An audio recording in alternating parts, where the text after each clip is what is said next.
두 번째로는 에코프로비엠입니다. 에코프로비엠 가장 사실 작년도 23년도에 장사를 가장 잘하는 회사죠. SK온이랑 한테도 계약도 잘 하고 그래서 하이니켈도 잘 팔리고 업계 평균 대비 낮은 수준의 재고를 유지한다. 다만 얘네들의 단점은 뭐라고 그랬죠? PER이 너무나 높다. 이런 부분은 분명히 단점입니다. 저도 보유하고 있습니다, 여러분. 리튬 가격 하락에 의한 재고 평가 손실 금액은 시장의 우려만큼은 크지 않다. 아까 보셨죠? 이 그래프를 보시면 가장 낮은 3사에서 이 너무나 예측을 잘했죠. 그것들이 이게 영향을 끼치기 때문에 손실 금액은 시장의 우려만큼 크지는 않다는 얘기인 거고 저도 뭐 얘기 제가 뭐 금융 전문가 그런 쪽으로 뭐 회계 전문가는 아니지만 이 재고 자산 평가라는 것들을 대부분 뭐 연말에 하긴 합니다. 그런데 이제 안 할 경우도 있거나 아니면 일부 부분만 할지는 모르겠지만 얘네들도 하게 된다라고 봤을 때 여기에 24년도 매출액은 여기 있고 판가는 여기 있고 여기 영업이익이 얼마였죠? 이거 좀 보죠. 여기 부분이 먼저 얘네들의 매출이 그래도 장사를 굉장히 잘했습니다. NCM 부분의 성장률은 부진하겠으나 NCM 같은 경우는 거기죠. 어디죠? 그 LNF하고 포스코 퓨처엠이죠. 얘네들의 그 엔솔하고 SK온 쪽은 좀 부진했는데 NCA, 삼성 SDI밖에 없죠. 뭐 나중에 포스코 퓨처엠이 계약은 맺었지만 지금 당장 되는 거는 삼성 SDI, 에코프로비엠 쪽밖에 없습니다. 그래서 삼성 SDI 주가도 굉장히 안 좋습니다. 이게 너무나 PR이 거의 11배인가요? 이런 수준까지 낮아졌는데 지금 알짜 정도의 가격이 되고 있는 것 같습니다. 다른데 SK온하고 LG 에너지 솔루션에는 굉장히 오버 슈팅을 또 했고 근데 얘네들이 이익률도 굉장히 좋고 이런 것들에 대해서 숫자 재평가를 되는 시점이 분명히 있을 텐데 그럼에도 불구하고 지금 계속 빠지고 있어요. 너무나 주가는 안타까운 상황이긴 합니다. 뭐 나중에 분할 매수를 좀 제가 양극재로 돈 좀 수익이 나면 좀 비중 조절하고 언젠가는 시프트 할 생각도 갖고 있는데 한번 좀 좋은 타이밍이 됐으면 좋겠습니다. 그래서 리튬 가격은 이제 조금 반등할 것이라고 생각하고 티어 1 업체들의 감산에 주목해야 된다. 뭐 간펑 리튬 이런 애들, 그다음에 엘버말 이런 애들 얘기인 거고, 엘버말도 지금 뭐 광산을 뭐 인력을 줄인다든지 광산을 뭐 좀 일부 개발을 멈춘다든지 이렇게 하고 있죠. 그래서 정상화 수익 정상화 시점은 똑같이 24년도 3쿼터로 보고 있다. 그다음에 2024년도 3쿼터 양극재 판가 소폭 뭐 이거는 뭐 그렇죠. 다 아는 얘기입니다. 코스모도 이런 재고 이슈는 상대적으로 좀 양호하다고 해요. 그래서 굉장히 얘네들이 다 잘했다. LNF 빼고. 예. 여기 있네요. 숫자가 4분기는 마이너스 373억 적자 될 것 같다. 굉장히 양호하지 않습니까? 이게 참 그 이유는 양호한 이유는 전반적인 이게 재고자산 평가 때문에 얼마나 될지는 모르겠지만 이 분위기 속에서 NCM 중심의 판매량 둔화졌고 두드러졌고 4쿼터 급격한 하락. 얘네도 뭐 NCA도 있지만 NCM도 있잖아요. 삼성 SDI 말고 SK 온 쪽으로 구반반 이야기입니다. 그래서 재고 평가 손실이 반영될 거다. 근데 우려만큼 크지 않다. 초반에 말씀드렸고 24년도도 얘네도 아직도 레깅 때문에 영업이익이 61억 적자 될 것이다. 이게 너무나 사실 안타까운 게 지금 저희가 어떻게 양극재의 적자가 나올 것이라고 상상도 못한 시기가 왔습니다. 물론 저 개인적으로도 이렇게까지 많이 수요가 부진할 줄을 몰랐는데 이런 것들이 뭐 LFP 이슈도 LFP도 생각보다 너무나 잘 해줬고 저도 지금 굉장히 제 개인적으로 말씀드렸지만 LFP는 분명히 무조건 해야 됩니다. 그때 뭐 테슬라 구매 본부장 인터뷰를 보고 또 다시 한번 발췌해서 말씀을 드렸죠.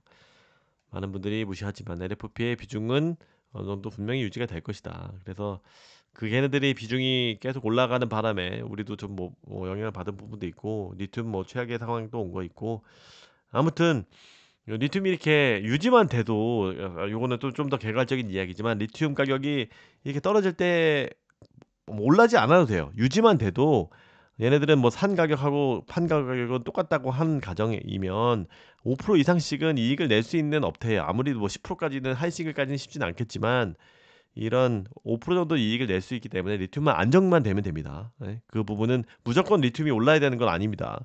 그 부분은 뭐 오르면요 당연히 더 좋겠죠. 이런 타임이 레깅 때문에 더 높게 작게 사서 더 높게 파는 거니까 그렇지만 유지만 돼도 된다. 전기차 수요가 일단은 늘어나는 게 최전방 수요가 느는 게 가장 큰 기본 전제 조건이다라는 겁니다. 그리고 이게 올해 PER이 270입니다. 보통 성장주 같은 경우 30배를 받는데 내년도가 돼도 지금 81배 굉장히 높은 건 이렇게 좋은 회사임에도 불구하고 그 부분은 조금 리스크가 있다. 그래서 지금 또 이 시기적으로 그런 부분은 받고 있는 거고요. 네, PR이 여기가 다시 있고요. 영업이익률 같은 경우도 분명히 얘네들이 LNF보다는 제일 잘 나갈 때도 LNF 같은 경우 6% 정도까지밖에 안 났는데 얘네들은 7, 8%까지 나왔던 기억이 있는 아주 좋은 회사이기 때문에 이런 것들이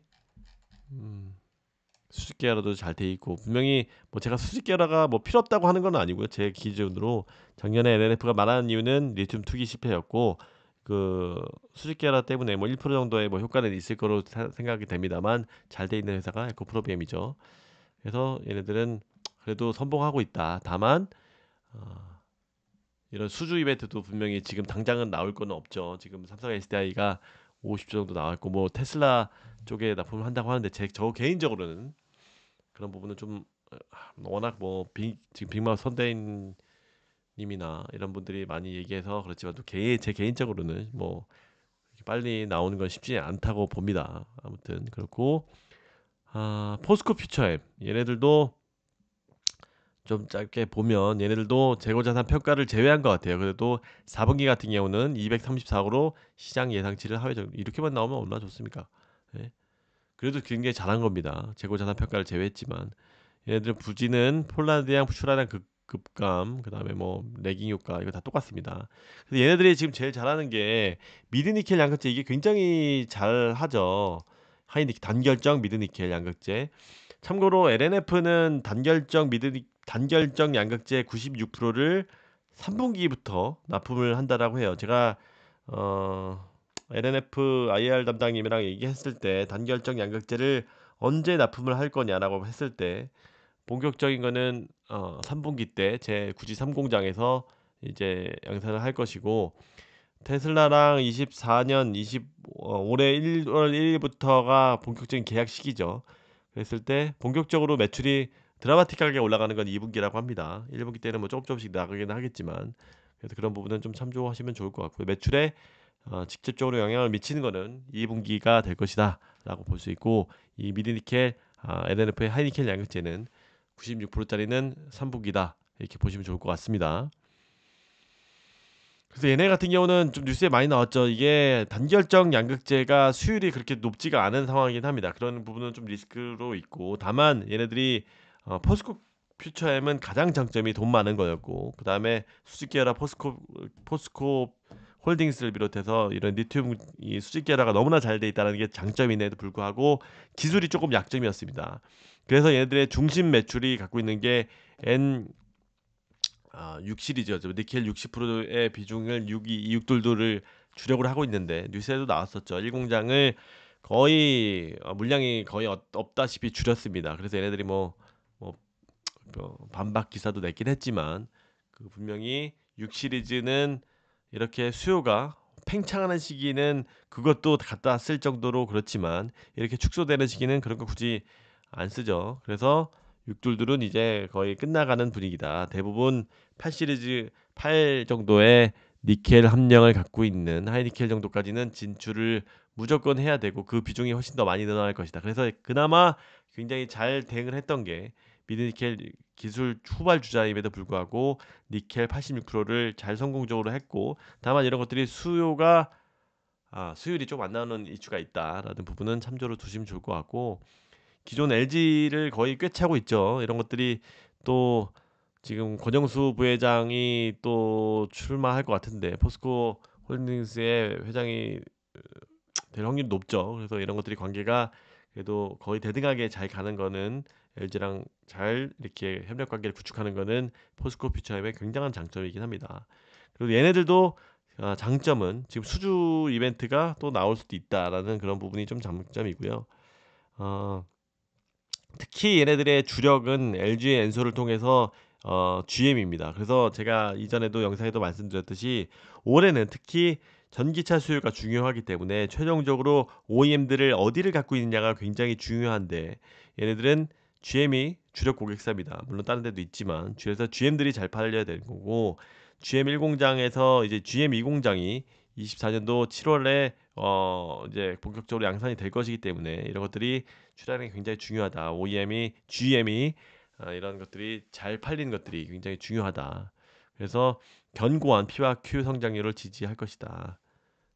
이렇게 보시면 될 것 같고 육돌들은 말씀드렸듯이 수요가 이제 지는 해다라고 봤을 때 육돌들이 이제 잘 안 팔릴 거고 이런 하이니켈 단결정 양극재 86%는 이것들이 침투율이 지속 증가되고 있다. 그래서 지금 얘네들이 처음으로 거의 양산을 했죠. 물론 이제 LNF가 기술은 더 높은 단결정 미드니켈 아니고 단결정 하이니켈 양극재를 96%를 하는 거는 3분기에 하는데 얘네들이 어쨌든 작년에 무리해서라도 수율이 좀 안 나오지만 그런 것들은 제일 먼저 낸 그 부분은 지금 당장 써야 되니까 단결적 양극재가 그런 거는 굉장히 좋다라고 볼 수가 있습니다.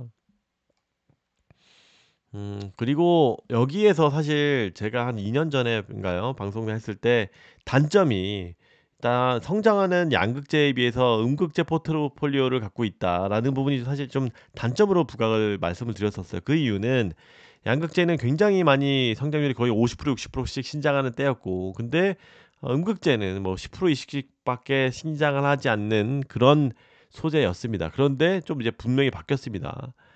이제 뒤에서도 말씀드렸지만 신장률도 굉장히 높아졌고 이제 약간 트렌드 자체가 소재 사업화랑 할 때 소재 업체랑 할 때 너네 양극재도 해주고 너네 음극재도 해줘.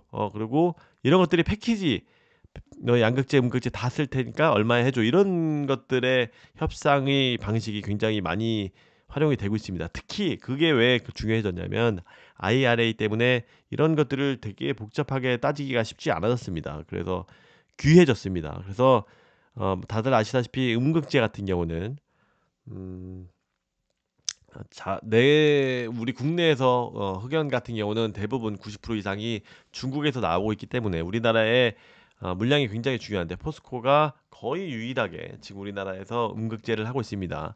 물론 이제 음극재 저쪽 어디죠? LNF하고 미쓰비시에서도 이제 천연 음극재를 활용한 이제 실리콘 음극재의 효과를 발휘할 만한 그런 좀 신소재로 하고 있지만 아직은 물량적으로 나오는 거는 얘네밖에 없고 이런 것들이 분명히 협상력에 굉장히 큰 도움이 될 것이다 라고 할 수 있습니다. 유일한 넌 차이나 흑연 음극재 사업 역량 이런 것들이 IRA 때문에 더욱더 귀해졌다 라고 볼 수가 있습니다. 그래서 말씀드렸듯이 얘네 단결정 유일한 지금 당장 올해 양산하고 시체 매출을 발생하고 있는 그 부분이 장점이고 음극재도 굉장히 큰 장점이고 다만 이제 그동안의 장점으로 부각된 이런 자본이 되게 파워가 센 거는 좀 조금 이번에 주에도 지금 수요가 조금 안 나오고 있고 팽창 시기는 아니다 보니까 그런 부분은 조금 덜 중요해졌다고 볼 수 있습니다. 그리고 또 단점이 좀 이 PR이 좀 부담적인 부분이 있다. 그래도 모두 다 알고다시피 이런 수직 계열화 부분이 굉장히 잘 돼 있는 튼튼한 회사다라고 말씀드릴 수 있을 것 같습니다. 그래서 뭐 제 개인적으로는 이 PR을 지금 요즘에 제일 많이 보고 있다라고 좀 계속 말씀을 드리고 있고 음극재 같은 경우에 말씀드리는 것들이 이게 지금 보시면 이게 신장률이 뭐 많이 비슷해졌어요. 거의 얘네들 2배 가까이 이렇게 늘잖아요. 이런 것들이 신장률이 굉장히 많이 늘어났다. 양극재만큼이나 지금 양극재도 지금 막 QOQ로 막 역신장하고 이런 상황까지 왔으니까 이게 참 음극재가 얘네들이 더 잘 팔릴 것이다. 비중이 우리나라에 찾을 회사들이 별로 없으니까 이런 것들이 그래서 얘네 음극재도 더 많이 생산을 확대가 될 거고 에코프로비움하고 비교했을 때 PR이 똑같지만 얘네들 장점은 음극재 우리가 알고 있는 뭐 100만 톤 이거는 똑같다고 쳐요. 뭐 아직 정확하게 에코프로비움에서도 27년에는 뭐 발표한 건 아니지만 근데 얘네들은 음극재가 숨어 있습니다. 그렇죠? 그런 부분은 굉장히 장점이 될 수가 있겠고요. 이건 뭐 다들 아시다시피 이제 요 캐파는 100만 톤 얘네가 상징적으로 2030년대 했죠. 음극재가 굉장히 키가 될 것이다 라고 볼 수가 있고요. 여기 보면 얼티엄 셀이 24년 7월 올해 7월에 된다는 거 거는 참고로 하시면 좋을 것 같고요. 어, 네, 이 정도로 마치도록 하고요. 뭐 좀 더 뭐 IR 이런 통화한 내용 같은 거는 좀 더 보충해서 한번 더 찍든지 해보도록 하겠습니다. 좀 너무 길게 해가지고요. 아무튼 지금 사실 굉장히 뭐 제가 나름대로 뭐 자랑하면서 제가 이렇게 부진할 줄 알았습니다라고 맞췄지만 저도 뭐 피해를 최소화하고 있는 수준이긴 합니다.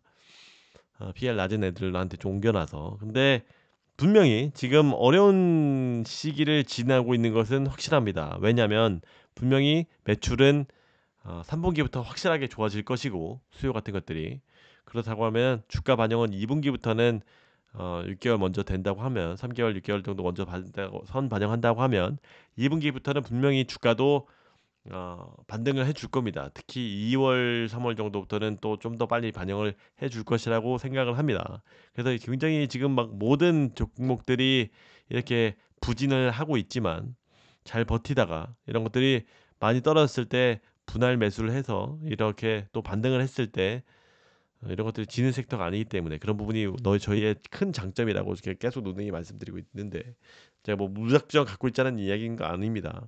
PR을 좀 저 같은 경우는 따라하시면 안 되지만 좀 낮은 걸 갖고 있다가 또 뭐 삼성 SDI나 뭐 이렇게 워낙 지금 살 종목들이 많이 늘어나고 있잖아요. 뭐 에코프로 이런 얘기를 하는 거 아닙니다.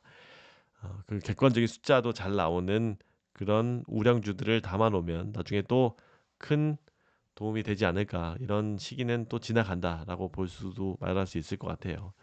제가 뭐 이런저런 이야기들을 좀 편히 말씀드렸는데 길게 말씀드렸는데 혹시 좀 주말에 쉬시다가 좀 보시면 좋을 것 같고 좋아요, 구독 좀 많이 눌러주십시오. 감사합니다. 안녕히 계세요.